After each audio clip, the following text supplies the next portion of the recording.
how to fix this problem, like you need the official WhatsApp to use this account on WhatsApps. So hello guys, welcome back to this quick tutorial video.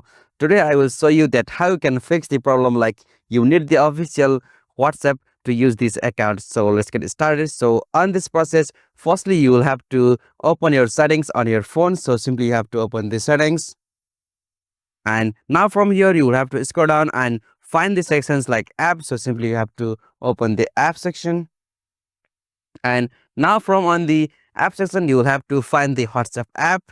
All right, so after you find the WhatsApp app, you will have to open the WhatsApp, and now from here you will have to go with the options for stop. So it will appear on the bottom right corner of the screen. So simply you have to tap on the first stop option and click on OK.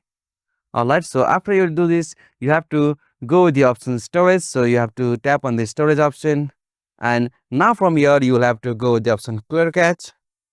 All right, so after you've done this, you have to come back from here and open your browser. So I'm opening the Chrome browser. So now from here you have to type WhatsApp support in the search field. So you have to type WhatsApp support. So you have to open the WhatsApp support. So you have to open the contact WhatsApp. All right, so now from here you will have to click on the link contact us. So simply you have to click on link contact us.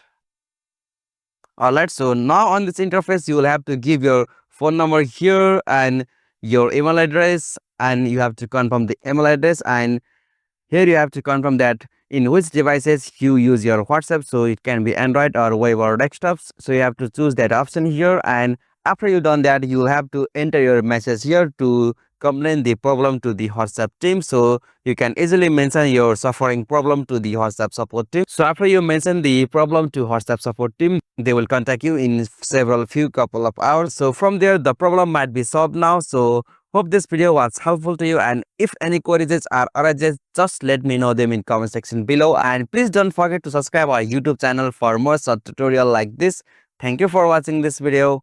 Have a nice day.